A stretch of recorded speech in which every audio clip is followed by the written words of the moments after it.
Thomas, thank you for your time, trying to get to grips with the technology. Obvious question to start with, how's Romelu and how's Timo?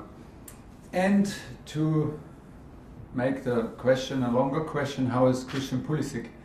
They're both out for tomorrow. All three of them are out for tomorrow.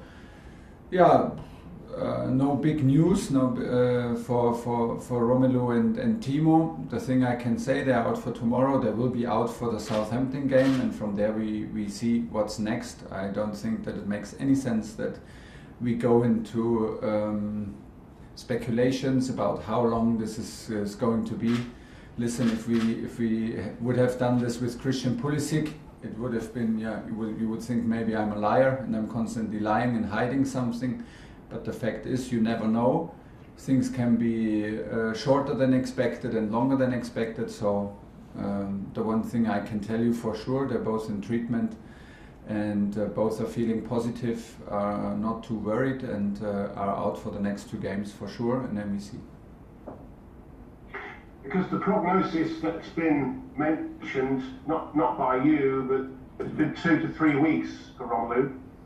Is that, in a way, given that you said he was overplayed, you've got the bottom 3 teams coming up in that period, is there any way that could be seen as a good thing, to give him a rest? No, never a good thing. No, honestly, never a good thing. And I think like this role as favourites that we have now for some matches and had for some matches was a perfect role for also for Romelu to take pressure off other people's shoulders, to take the responsibility. He was mentally, and is mentally a bit overplayed, so like other players in our squad, but that does not mean that we constantly have to rest them. Jorginho is for me in the exactly same spot, and Mason Mount is in the same spot, and they played a fantastic match. So it is like this. They played a lot of competitions. They played the competitions with a lot of enthusiasm and a lot of personal targets. And this is what we felt with Romelu. So we encouraged him to trust his instincts and let us do the thinking and the organizing of the structure, that he will be able to have the last contact. And this is what we did for the Malmö game. And I think against these, in a role as a favorite, he would be absolutely crucial for us. But honestly, like I said straight after the game, we cannot now constantly talk about who's injured. We have to find solutions, and we will find solutions because we trust our squad. And the guys who stepped in did a good match, and it's on them to keep on going tomorrow. Well, 2 more questions. First one, just would you expect to see Romelu this side of the international break? That worked very well, that we don't want to talk so much about the injured player. Well, anything I say now would be pure speculation. If I say, yeah, for sure, I expect him to see, and then we don't see him, what sense would it make? Tomorrow he's not with us, and that's what counts. And he gets our full support, same as Timo, same as Christian, because we want to have a full squad. But sometimes accidents happen, and it's an accident with Romelu, and was an accident with Christian. It's a bit different, like the situation with Timo. And from there, it sounds maybe way more harsh than I mean it. From there, it's about the players who are fit and can play. So with Romelu and Timo both out for the time being, yeah. Do you have any regrets about letting Tammy Abraham, Olivier Giroud, Michy Batshuayi leave the club? No, because football does not work like this. You cannot keep a squad of 40 players and think like. But do you think that Tammy, Oli, and Michy would be in perfect shape now, but they haven't made it maybe to the 18-man squad in the last 6 weeks, and then they would be in the perfect shape?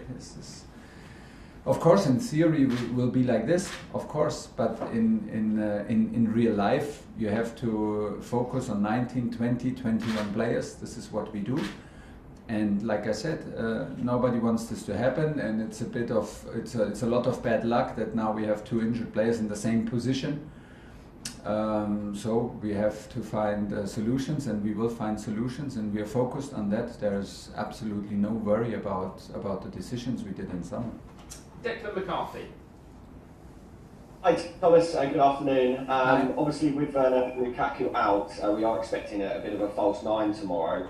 Just before Romelu Lukaku's injury, there obviously was a bit of a goal drought. Were you considering the false nine before he obviously got injured midweek? Before he got injured, yeah, well, but with Romelu? No. Without Romelu? Well, it depends. Without Romelu, we thought we can play with Timo as a number 9 or with Kai as a number 9, which is then maybe, like you call it, a false 9. For me, it's not so much of a false 9 because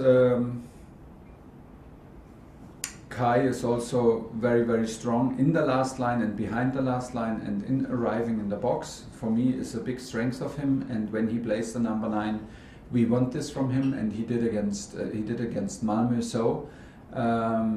So this is more what we expect from him tomorrow. I mean, if you buy Romelu and if you have Romelu in your squad, you have your number 9, and he is the reference up front to create some spaces around in half spaces and from second line. Okay, once we don't have him, the game will be a bit different. But in the end, we want the same power, we want the same amount of people in the same spaces in the opponent's box when we finish our attacks. That does not change.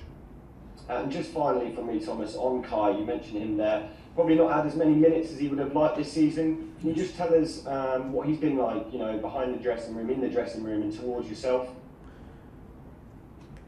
Well, to speak out the truth, there's only one way to make it to the pitch is performance, and to stay on the pitch is performance. There's no other way. Never was, never will be.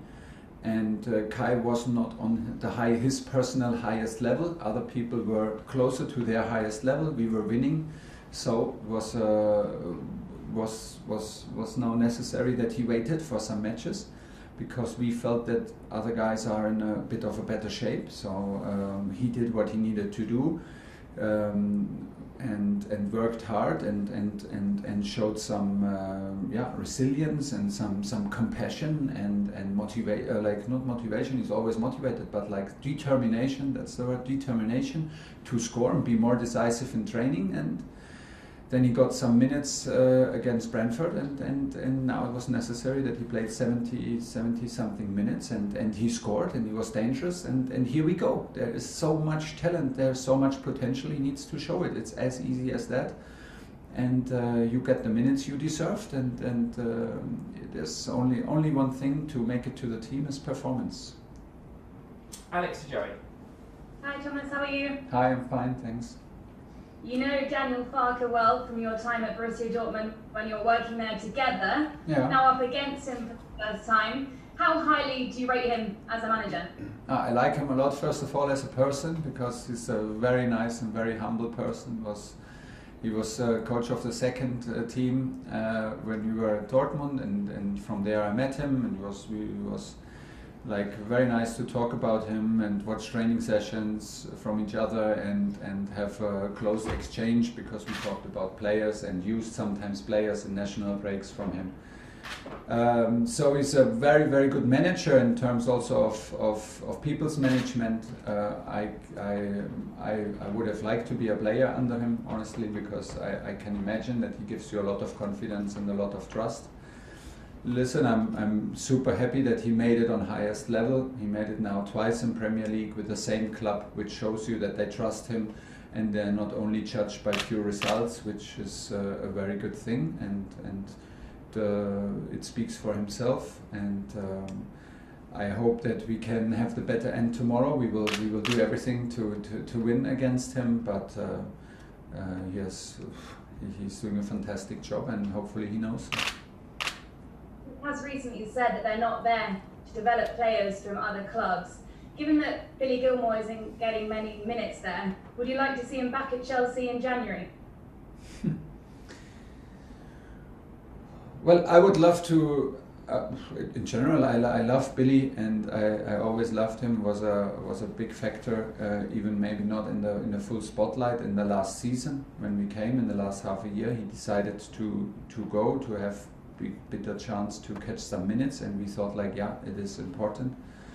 First of all, I want him to perform. It's more or less the same question: how you make it into our teams by pure performance. And if you decide to go on loan, it's as simple as that, and I don't mean it harsh. You need to perform. You need to be on the pitch. You need to be the top player, no matter where you go. If you wanna make it back here and you want to improve your status, he's our player. We love Billy. We are very aware of what he can do. But changing a club is always a risk and is always a huge step. But it's always can also seem positive. Needs to overcome adversity, and now is not the time to speak about coming back. It's time to fight for his place and show what he can do, and we trust him that he can play a role. And of course, nobody is obliged to let our players play, but no coach in the world will leave the best players out. So that's what he needs to prove, that he is. That Norwich is a better team with him, and I trust that he can do it, and hopefully he does not lose this trust in himself and can turn things around again. Okay, last two questions. Nick Pewell and Nizar to finish. Nick. Hi Thomas. Just obviously an enforced break for Romelu then, that obviously he didn't want and you didn't want either, but is the challenge for him and the hope that he comes back a better player, obviously when he's had an enforced rest, but also an opportunity just to freshen himself up and it's almost like starting again if he comes back, perhaps? Yeah, but the body did not demand this break, so it's not a muscle injury or something. It was an accident, so I don't follow this argumentation, because it's not like he had like I said, the body collapsed and he had a muscle injury, and now he is forced to take the break he did not want to have.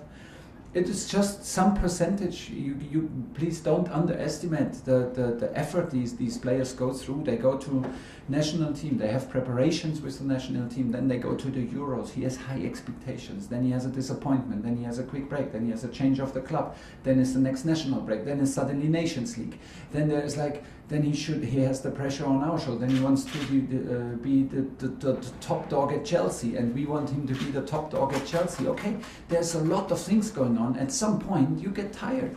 If you constantly turn the wheel and turn the wheel and turn the wheel, and you're constantly the guy who wants to turn it and you want to be the top dog and want to take the responsibility, you can get tired. And I'm talking about 3, 4, 5% maybe. And then suddenly you don't have the same enthusiasm that lacks a little bit. But there's no major problem. But these little things can make the difference. Though speaking about it sometimes helps, and I had the feeling that it helps him, that we can simply admit it, and admit also that there is no major problem. And we left him on the pitch, and I felt him very, very happy to be on the pitch when we took the decisions together before the Malmö match, and I felt him totally into the match, and we told him, trust your instincts, the thing will come back, luck will come back, we will create chances for you. And I can absolutely not see a positive thing in this injury. From now on, we will do what we do: make him come back as soon as possible, treat him as in the best way possible, be positive with him, and at the same time, we need to push the guys who are here. It's always the same. Last question in this section, Nizar. Hi Thomas, I want to talk about Hakim Ziyech. He's completed 90 minutes only once this season, left out versus Brentford and wasn't used against Malmo. Is it a physical thing with him, or is it tactical? And how does the international situation affect it as well?